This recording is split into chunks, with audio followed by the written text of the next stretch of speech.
شب برات وہ عظیم رات ہے کہ جو گناہگار سے گناہگار بندہ بھی اس مبارک رات میں آ کر رب کی بارگاہ میں اپنے آپ کو جھکائے، اللہ سے معافی مانگے، گڑ گڑائے، توبہ کرے، اپنے آپ کو رب کی بارگاہ میں پیش کر دے۔ شب برات وہ عظیم رات ہے کہ اللہ بڑے سے بڑے مجرم کو، بڑے سے بڑے گناہگار کو، بڑے سے بڑے بدکار کو، بڑے سے بڑے فاسق و فاجر کو بھی معاف کر دیتا ہے۔ اور میرے آقا صلی اللہ تعالیٰ علیہ وآلہ وسلم نے اپنی احادیث طیبہ میں اس کے فضائل بیان کیے۔ مسند امام احمد یہ روایت موجود ہے۔ ام عائشہ صدیقہ رضی اللہ تعالیٰ عنہ فرماتی ہیں، پیارے آقا صلی اللہ تعالیٰ علیہ وآلہ وسلم نے ارشاد فرمایا، میرے پاس جبریل امین علیہ السلام آئے اور سلام پیش کیا۔ میں اپنے بستر پر آرام کر رہا تھا، عرض کیا، یا رسول اللہ صلی اللہ علیہ وسلم اٹھیے اور رب کی عبادت کیجیے۔ اب حضور کا ہر لمحہ اللہ کی عبادت میں گزرا۔ حضور سو رہے ہیں، آرام کر رہے ہیں، یہ بھی امت کی تعلیم کے لیے۔ حضور کا سونا بھی عبادت، حضور کا جاگنا بھی عبادت، حضور کی ہر ادا اللہ کی عبادت میں امت کی تعلیم میں گزری ہے۔ مگر اس کے باوجود آقا فرماتے ہیں، جبریل امین علیہ السلام آئے، عرض کیا، آقا آپ جانتے ہیں آج کی رات کون سی ہے؟ ارشاد فرمایا، ہاں۔ عرض کیا، آقا آج شب برات ہے۔ برات مانا چھٹکارا پانے کی رات، جہنم سے آزادی کی رات، اپنے آپ کو اللہ کی بارگاہ میں پیش کرنے کی رات، اللہ کی بارگاہ سے مغفرت طلب کرنے کی رات، اللہ کی بارگاہ میں سفارش کرنے کی رات، اللہ کی بارگاہ میں اپنی بخشش کروانے کی رات ہے۔ تو عرض کیا، آقا آج شب برات ہے، اور شب برات اللہ کی رحمت پہلے آسمان پر اپنی شان کے مطابق تجلی فرماتا ہے، اور اللہ کی رحمت اتنی برستی ہے کہ اگر کوئی مسلمان شب برات میں رب کی عبادت کر رہا ہوتا ہے تو اللہ قبیلہ بنو کلب کی بکریوں کے بالوں کی تعداد کے برابر آپ علیہ السلام کی امت کی بخشش فرما دیتا ہے۔ قبیلہ بنو کلب یہ عرب کے تمام قبیلوں میں سب سے بڑا قبیلہ تھا جو بکریوں کا کاروبار کرتا تھا، کہ دو پہاڑوں کے بیچ کے میدان میں بھی اگر ان کی بکریاں آ جائیں تو وہ میدان ختم ہو جاتا، مگر بکریوں کی تعداد پھر بھی ختم نہیں ہوتی، میدان بھر جاتا، اتنی تعداد تھی۔ تو اس کی مثال دی گئی ہے حدیث میں کہ ان کی تعداد نہیں، ان کے بدن پر جو بال ہیں ان بالوں کی تعداد کے مطابق اللہ آپ کی وہ امت جو شب برات اللہ کی عبادت میں گزار رہی ہوتی ہے، اللہ کریم انہیں بخش دیتا ہے۔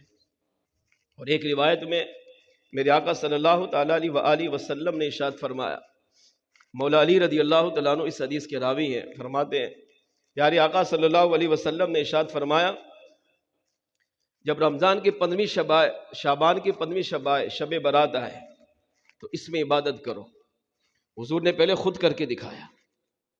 شب برات میں حضور خود بھی عبادت کرتے تھے، صحابہ بھی عبادت کرتے تھے، اور یہ 1400 سالہ اسلامی تاریخ بھری ہوئی ہے کہ ہر سال شب برات میں عبادت کرنا یہ مسلمانوں کے اندر رائج ہے، مسلمانوں کا طریقہ ہے کہ اس طرح مسلمان اس مبارک رات کے بہانے اپنے رب کو راضی کرنے میں کامیاب ہو جاتا ہے۔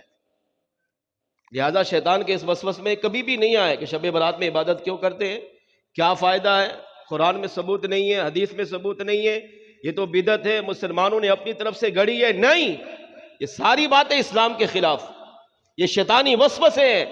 شب برات میں مصطفیٰ نے عبادت کی، صحابہ نے کی، بلکہ کی نہیں، آقا صلی اللہ علیہ وسلم نے امت کو تعلیم بھی دی ہے۔ اور مولا علی سے فرمایا، جب شعبان کی 15ویں شب آئے، شب برات آئے، فرمایا اس میں عبادت کرو، حکم ہے، اور خالی صحابہ کا حکم نہیں، قیامت تک آنے والی اپنی امت کو سرکار نے حکم دیا، عبادت کرو۔ اور جب شعبان کا 15ویں دن کا روزہ دن آئے تو فرمایا اس میں روزہ رکھو۔ پھر میرے آقا صلی اللہ علیہ وسلم نے اس کی حکمت بیان کی، فرمایا جب شب برات تشریف لاتی ہے تو علی اللہ اپنی شان کے مطابق پہلے آسمان پہ تجلی فرماتا ہے، اور مغرب سے لے کر فجر تک رب کی رحمت اپنے بندے کو پکارتی ہے. آپ سوچیں وہ مسلمان کتنا خوش نصیب ہے کہ اللہ کی رحمت پکار رہی ہو اور وہ بندہ بھی مسجد میں رب کی رحمت کو طلب کرنے کے لیے بیٹھا ہو. وہ مسلمان کتنا خوش نصیب ہے کہ اللہ کی رحمت پکار رہی ہے کہ میرے بندے تو کہاں ہے، مانگ، آج کی رات کیا مانگتا ہے. میرے آقا صلی اللہ علیہ وسلم نے فرمایا شب برات میں اللہ اپنی شان کے مطابق پہلے آسمان پر تجلی فرماتا ہے اور پھر اللہ کی رحمت اپنے بندے کو پکارتی ہے. مغرب سے لے کر فجر تک، صبح صادق تک پکارتی ہے. کیا آواز آتی ہے؟ اللہ فرماتا ہے الا مستغفر لی فاغفر لہ، کیا میرے بندوں میں سے کوئی ایسا ہے جو آج کی رات مجھ سے بخشش مانگے اور میں اسے بخشش عطا کر دوں. وہ مجھ سے مانگے اللہ مجھے بخش، میں اسے بخش دوں. وہ مجھ سے مغفرت کا سوال کرے، میں اس کی مغفرت کر دوں. وہ مجھ سے جہنم سے آزادی مانگے، میں آزاد کر دوں. وہ مجھ سے میری رحمت کا سوال کرے، میں اسے اپنی رحمت سے مالا مال کر دوں. پھر فرمایا اللہ کی رحمت پکارتی ہے الا مسترزق لی فارزقہ، کیا میرے بندوں میں کوئی ایسا ہے جو آج کی رات مجھ سے رزق مانگے، میں اسے رزق عطا کر دوں. کیا رزق کا رونا نہیں روتے؟ کیا رزق میں بے برکتی کا رونا آج مسلمان نہیں رو رہا؟ تو شب برات اللہ سے مغفرت مانگنے کی اور اللہ سے بابرکت رزق مانگنے کی رات ہے. اللہ خود فرما رہا ہے کیا کوئی ہے جو آج مجھ سے رزق مانگے میں اسے رزق عطا کروں، رزق میں برکت مانگے میں برکت عطا کروں. پھر میرے آقا صلی اللہ علیہ وسلم نے ارشاد فرمایا اللہ مبتلا فاعافیہ، آج کی رات اللہ کی رحمت پکارتی ہے کہ ہے کوئی مصیبت زدہ مبتلا، جو کسی بھی پریشانی میں مبتلا ہو، چاہے بیماری میں ہو، قرضداری میں ہو، تکلیف میں ہو، مصیبت میں ہو، درد میں ہو، بس پریشان ہو، ہے کوئی مصیبت زدہ جو آج کی رات مجھ سے عافیت مانگے، اللہ فرماتے ہیں فَأُعَافِيَهُ، میں آج کی رات کی عبادت کے صدقے اسے عافیت عطا فرما دوں گا. اگر بیماری میں ہے تو شفا دے دوں گا، مصیبت میں ہے تو دور کر دوں گا، مشکل میں ہے تو آسان کر دوں گا. بس شرط یہ ہے کہ میرا بندہ آج کی رات مجھ سے آ کر مانگے. مولا علی رضی اللہ عنہ فرماتے ہیں کہ اللہ کریم کی رحمت یہ پکارتی رہتی ہے کوئی ایسا، ہے کوئی ایسا، ہے کوئی ایسا ہے جو مجھ سے جو مانگے گا.